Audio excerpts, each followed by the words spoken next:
Grant my last request and just let me hold you. Don't shrug your shoulder. All right, look, UFC 252 went down last night, this morning, if you're in the UK. And this fight was to determine the greatest ever heavyweight of all time. The GOAT, if you will. The GOAT. Fucking hell, look at all those grey hairs. Getting old, innit? Getting old. But yeah, so this fight was to determine the greatest heavyweight of all time. That's how they marketed it. Whether that's an actual fact, you can't determine whether it's a fact or not because it's objective. It's not subjective. I might have got that twisted up, but you know what I mean. Like it's a matter of opinion. You can't just say this is a fact that the winner of this fight is the greatest heavyweight of all time. But there's a very, very, very, very, very strong argument to be had. So look, Stipe obviously came out victorious. Excuse me while I spill water all over my shorts. So I forgot to put socks on. Usually I put socks on because people can see the old feet in the mirror behind me. And I don't like showing my naked feet to the world, you know. But fuck it, we got to roll with it. So yeah, Stipe won. Unanimous decision. 49-46, 49-46, 48-47 on one of the cards. Now look, clearly I didn't make a video before the fight. I didn't make my usual pre-fight video because I had look, I'm going to stop telling people that I've had a busy week because everybody's busy. And if you've committed to doing stuff like this, like me making videos for YouTube, then I should follow through with that commitment. And I just don't. This is obviously a hobby, but I should really be more kind of on it, you know, more fucking proactive. But yeah, it was actually my birthday this week. Turned 34 on Wednesday, 30 fucking 4, but I don't look a day over 35. Genes, genetics. Anyway, so look, before this fight, right, I was talking to my guy Eddie on WhatsApp. Eddie from the States, he's from Florida, and I met him through YouTube actually. And he said to me, who you got? And I said, I've got Stipe Miocic. But it's a pick and fight. It's a 50-50 fight. I've got a hair in my mouth. It's a 50-50 fight. And the reason I had Stipe Miocic, I felt like, right, and my evaluation before this fight happened may be incorrect, but the way I saw it is Daniel Cormier was focusing on, oh, I gassed, I had a bit of a back injury, which left my body exposed to strikes and blah blah blah, etc etc. He was finding, I wouldn't want to say excuses, but reasons why Stipe won, like deficiencies in his own game, which is good. It's good to identify things that you can improve on, but the things that he was identifying were down to injury and fatigue rather than technical deficiencies. And with that being said, if you in your head think that the reason I lost is because isn't to do with how I fought technically, it's more down to do with exterior influences, then it kind of spells out to me that going into the fight, you're not actually going to make many changes. One thing that I liked about what Cormier said before the fight is Stipe Miocic is a very strong wrestler. It's not as simple as just going in there and taking him down. Do you know what I mean? Like, I don't know why, like, there was a lot of noise about, oh, you know, Daniel Cormier, all he's got to do is, like, wrestle Stipe Miocic. Like, Stipe Miocic doesn't know how to wrestle. Like, Stipe Miocic doesn't know how to get up if he's been taken down. Like, it kind of felt like Stipe Miocic had been disrespected a little bit in the build up to the fight, and I can see why, because obviously Daniel Cormier, you know, it was his retirement fight, and you know, it was to do with his legacy and this, that, and the other, blah blah blah, etc etc etc. But maybe it's just my perception, but I just felt like Stipe Miocic wasn't kind of being talked about the same way Daniel Cormier was. But just looking at the fight itself, watching it, I actually scored it like in my head, and obviously I haven't watched this 49 times like Luke Thomas did the Volkanovski Holloway fight. I've just watched it the one time, and as I was watching it, I felt that Stipe Miocic was winning the first round until the very end, when Daniel Cormier hurt him. It was a very close round, and I was kind of edging towards Stipe Miocic. But then when Cormier landed that strike and he kind of buckled Stipe Miocic, I gave it to Cormier. Similar sort of thing in the second round where I felt like Cormier was edging it. Why is this hair from my moustache just fucking... Anyway, and then the second round, I felt like Daniel Cormier was winning the fight. And then right at the end, obviously, Stipe Miocic caught Cormier, put him on his ass, and he was in mount. And he was unloading on Cormier. And, you know, if that fight, you know, if that didn't happen right at the end of the round, if there was like 30 seconds left, there's a good chance that Stipe would have finished the fight there and then. So I gave that round to Stipe, obviously. There's an argument to be had to say, is it a 10-8 round perhaps? No one obviously gave it a 10-8 round, but it's hard to determine what actually constitutes a 10-8 round in comparison with a 10-9 round. So let's just say it was a 10-9 round. Going into the, I think, I can't really remember clearly, but obviously, wait, hold on. The eye poke, which we'll come to. The third round, I gave to Stipe quite clearly. The fourth round was closer. A lot of people gave it to Cormier. I gave it to Stipe. The reason I gave it to Stipe is because he was doing a lot of clinch work. He was controlling the fight for large portions of the fight. And like, I know Cormier was catching Stipe with shots, and not just shots, significant strikes, as they say. But for me, a significant strike, yeah, it's when you land a power punch, you know, not just a jab, although Stipe's jabs were snapping fucking Cormier's head all the way back. But anyway, like, a significant strike is when you can see it's a power punch that lands clean, which is what Cormier done on several occasions in that fourth round. But also, I think you need to take into consideration how that affects the guy that's getting hit. And for me, it didn't look like Stipe was getting hurt at all. And I know fighters are very, very good poker players where they hide... They're able to hide kind of pain and stuff like that. They're able to hide the damage that's been caused by their opponent. But I just saw Stipe fighting the same fight that he was fighting before he got hit with a significant strike and after that significant strike. Fifth round was, I think that was a clear round for Stipe.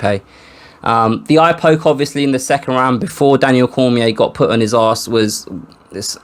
Like, it's just one of those things in fighting, and it happens. It happened to Stipe in the first round, and then it happened to Daniel Cormier in the second round. Yes, it did have a massive bearing on the outcome of the fight, but I don't want to take away from Stipe's ability and the fight that Stipe fought, because I don't know whether that eye poke would have changed the outcome of the fight. I don't know how significant that eye poke is. No one will ever know. Obviously, it did have a major impact on what Daniel Cormier was able to do and what he wasn't able to do. It had a massive impact on probably Daniel Cormier's depth perception, because he only had one fucking eye, and he's able to land clean on Stipe. But, like, if that hadn't have happened, was Daniel Cormier going on to win that fight? One will never know. One will never know. But it's a bit of a sad situation. It's a sad situation. What song is that? Anyway, it's a sad situation for Daniel Cormier, because, like, this was it, innit? This was his last fight. This was his last dance. And for an eye poke to have an impact on the result, that's kind of Daniel Cormier's career in a nutshell, you know? Like, there was all this talk about Daniel Cormier being the GOAT and all of that. And even if Daniel Cormier won this fight, I don't know whether I would necessarily say he's the greatest mixed martial artist of all time. I'd definitely rank him up there. I'd definitely say he is one of the best that ever did it. But he came along in an era where Jon Jones is present. And I don't know, even though he held two championships in 2 weight classes, and you can put an asterisk on his light heavyweight reign if you want, because obviously Jon Jones wasn't available. I tend not to, because that was Jon Jones' own doing. So, like, Cormier can't control Jon Jones's misdemeanors outside of the octagon. All he can do is fight the people that are put in front of him. And he literally beat everyone in that light heavyweight division apart from Jon Jones. Moving up to heavyweight, I don't know whether his heavyweight run, and you have to look at his heavyweight run as a whole, like before he became champion and once he was champion. But before he became champion, when he was up and coming, he literally beat everyone handedly. But just off the strength of his kind of resume, I don't know whether I would. Clearly not now that he lost this fight against Stipe, but just even if he had won it, I don't know whether I'd be comfortable saying he's the best that ever did it. One thing that I will say is if Daniel Cormier does retire, I think it's important to note that this is a man that if one day I have children, people that do have children, this is a man that you'd be happy for your children to look up to. Like, he's a stand-up guy. He's done well in life. He's made shitloads of money. He's achieved so much in his chosen professions as a wrestler to start with, and then a mixed martial artist. He just seems like a really nice guy. Everyone seems to like him. He's doing life the right way, innit? So even if he's not the greatest of all time, like, being a mixed martial artist is a small portion of your entire life. And not to get too fucking deep, but like I don't know whether in the grand scheme of things it's that important to be called the greatest mixed martial artist of all time. Is it really that important when you seem to be living a life where your missus is happy, your kids are happy, everyone around you happy, you got friends, family that adore you? Like, he lives a fucking good life, and that's all anyone can ever want from life, I suppose.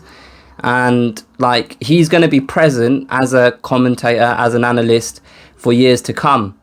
And as time goes on, like, all of these asterisks and things that have happened and arguments about how good Daniel Cormier is, all of that dust is going to settle. And at the end of the day, you're going to see a man that was a champion in 2 different weight classes, that has a decorated CV in terms of all of the people that he's beaten along the way, and a man that's just a success in life.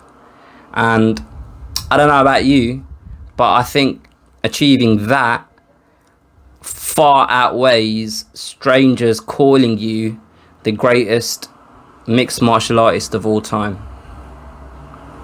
That's my opinion on it.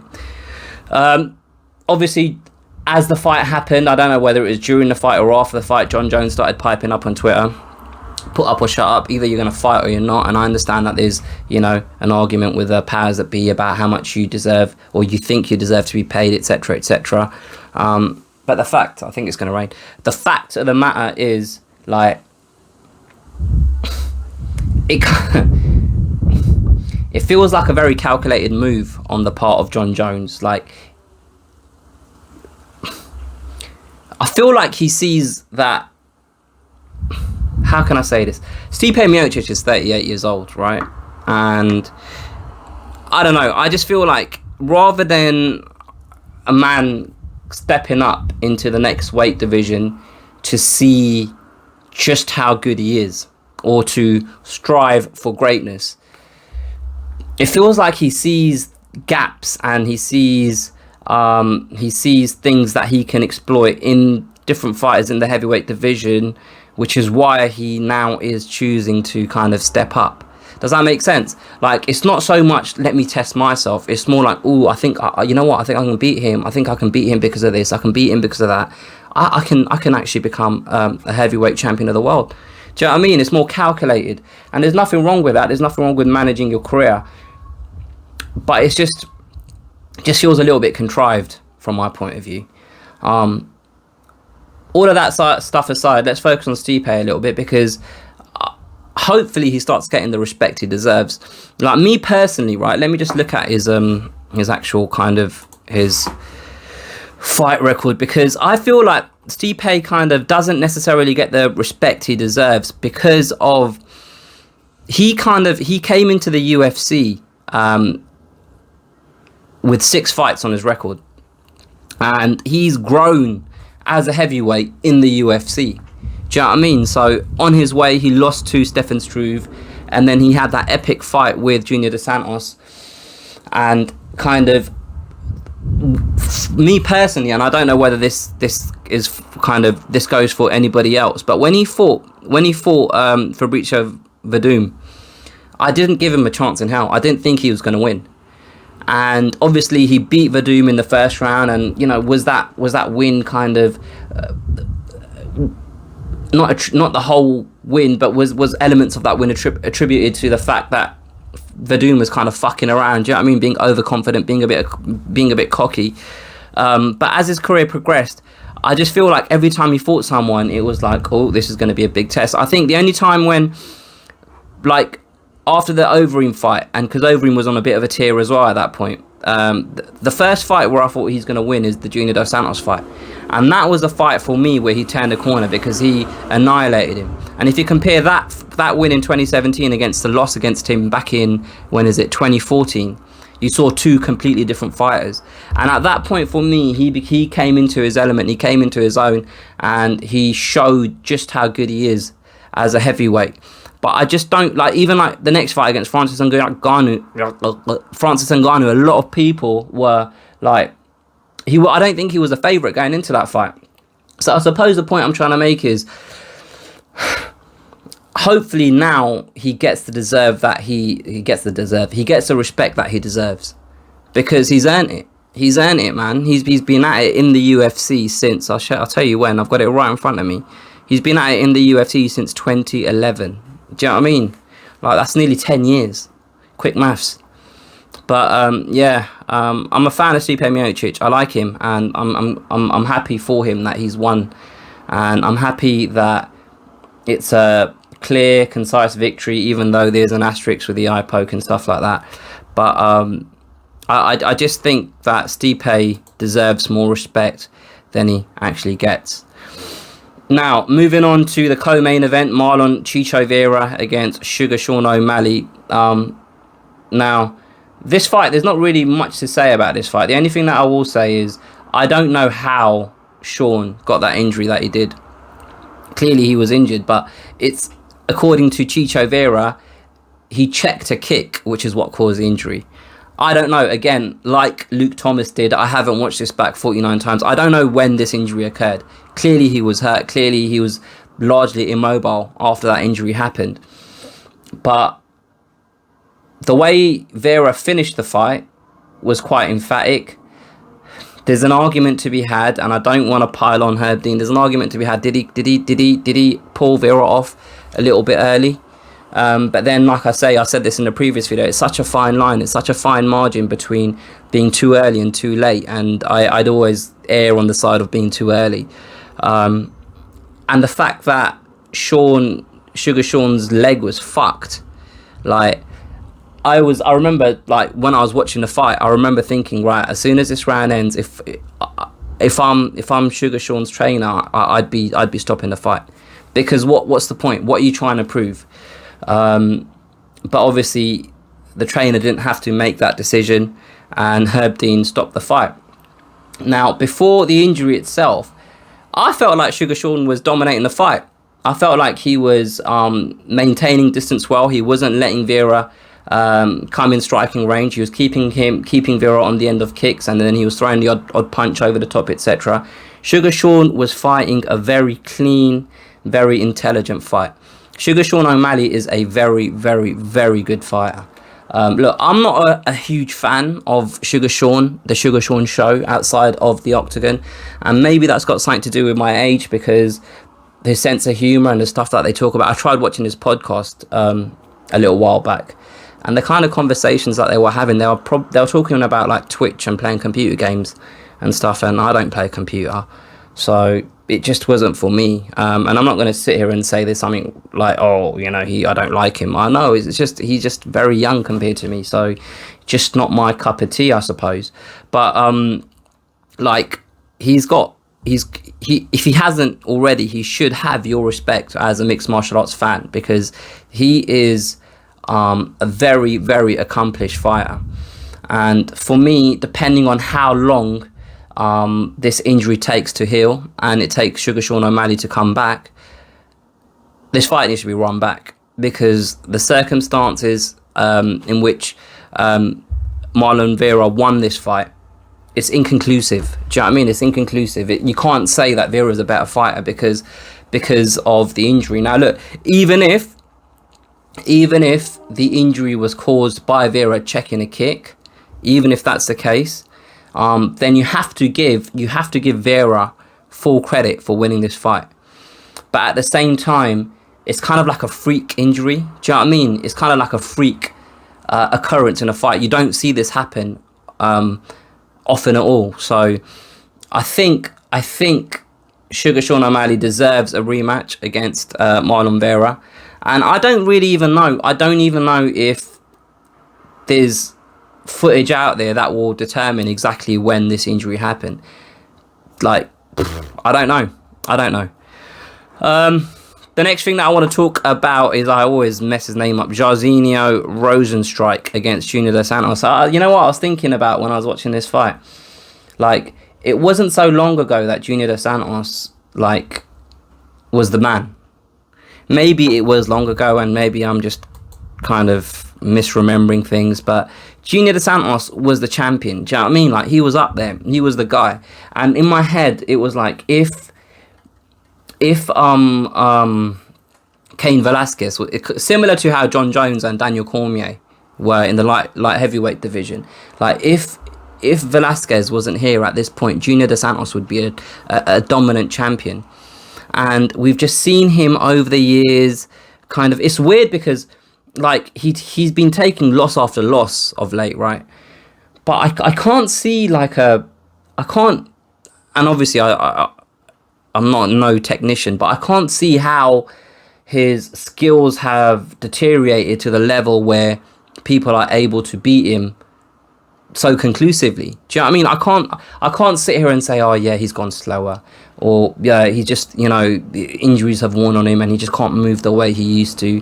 I don't know what it is that has made him go on this run of defeats the way he has, you know. And just watching this fight again, he was getting the better of Rozenstruik. It seemed like he was winning the fight. I can't remember exactly, but I think the first round, I had Junior Dos Santos winning. The second round he was winning until he lost. Rozenstruik is a guy that I don't know where. I struggle to see. What's the right way of putting this? I struggle to see his appeal in terms of a guy that is a potential champion. I can't see him ever winning a belt, because admittedly I haven't seen all of his fights, but I've seen him fight Overeem, I've seen him fight Ngannou, I've seen this fight against Junior Dos Santos, and he seems to be losing every fight that I've seen him fight, and two of them he's managed to pull out a knockout. Now obviously that's no knock on him, because if you knock your opponent out, you knock your opponent out, but like, I want to see him dominate a fight. I want to see him take it to his opponent. I want to see him beat someone conclusively, and knocking someone out is beating someone conclusively. But before that, I want to see him cause more damage to his opponent than his opponent is able to cause to him. And I don't know if I've seen that in any of his fights, even though two of the ones that I've mentioned he ended up winning, but they were just kind of like. But then, I don't know, man. Maybe I'm just talking shit. But I don't know. I just haven't seen him go in there and dominate someone and really just beat the shit out of them. But let me have a look at his record, because maybe I think I've missed. No, I haven't. Especially with the top upper echelon guys, I just haven't seen him handle his business the way you'd see a potential champion do it. But yeah, finally, Merab I didn't. Look, I'm not gonna lie to you. I haven't even watched the Daniel Pineda-Herbert Burns fight, because I'll tell you what happened. I put my alarm on for 3 o'clock in the morning, and then I done another one for 3:15, and I just fucking slept all the way through them. I woke up at 6 o'clock in the morning, and I had that feeling in my stomach, like, oh, I missed the fights, because I always like watching them live. And then I started watching, and then I just forwarded it straight to the Rozenstruik Dos Santos fight, and then I watched the Vera OMalley, and then the Cormier Miocic fight, and then later on I watched the Merab Dvalishvili fight against Jon Dodson. And Jon Dodson, I don't know what his game plan was. I don't know what he was trying to achieve, but to me, it just felt like he was resigned to defeat before the first bell even went. Like he wasn't. It was like he was scared about the takedown, and because he was scared about the takedown, he wasn't really throwing because he didn't want to give Merab an opening for the takedown, which basically rendered him like, what are you doing then? Like, he was literally doing nothing in that whole fight. And it's a bit harsh to say, because this is a guy that, you know, challenged for the belt once upon a time, but he just, I mean, it was just like he was waiting to get taken down. And in that time when he's waiting to get taken down, Merab was landing strikes. How's Merab outstriking Jon Dodson? The guy, he's an accurate, fast striker. Like, I don't know. It just felt like he was very, very inactive, and he just got dominated. And even going into the third round, because it's not like he was hurt, and it's not like Merab had done anything that really got Dodson's attention by way of strikes, etc. So when you're already 2 rounds down, it's easier said than done, I know, but I would have expected him to just go for it, you know, go for it, fucking go for it. And he didn't, and this is the result, just a whitewash, 30-27. It was a good card, man. I enjoyed it. I enjoyed the fights. Yeah, I mean, I don't know whether the undercard was as stacked as it could have been, and I know it's difficult with you know, in these times of pandemic, but I just felt like this card was lacking something. And for all of the talk before the fight, before the, you know, the fights about, you know, this being you know, for the greatest heavyweight of all time, and this, that, and the other, yada yada yada, blah blah blah. I wasn't really that kind of excited for the whole card, as it were. There wasn't any fight really that really, you know, grabbed me and made me think, oh, I can't wait for this fight. I can't wait for this fight. So yeah, it is what it is. Let me know what you guys think. Put your comments below. Let me know what you think about the stuff that I've said throughout this video. Let me know what you guys think about the fight itself, the Stipe Miocic and Cormier fight. Do you think those eye pokes had a lot to do with the outcome of the fight? Just share your thoughts, man. Just share your thoughts. I always respond to comments, apart from ones that are like rude and ignorant and fucking childish. But apart from that, I do respond, man. So yeah, that's it. That is my recap of UFC 252. If you haven't already, subscribe, like, comment, share, all of that bollocks. One thing that I will say is, like, these kind of longer videos always go on my podcast thing before, because it's so much easier to upload stuff on there just as a audio file. It doesn't take as long. So go in the description below, and you'll see all of my kind of links to different podcast platforms. So whichever one you use, you can find my podcast there. Subscribe, and this shit will be up there sooner before it goes on YouTube. But yeah, that's it. I'll catch you guys next time.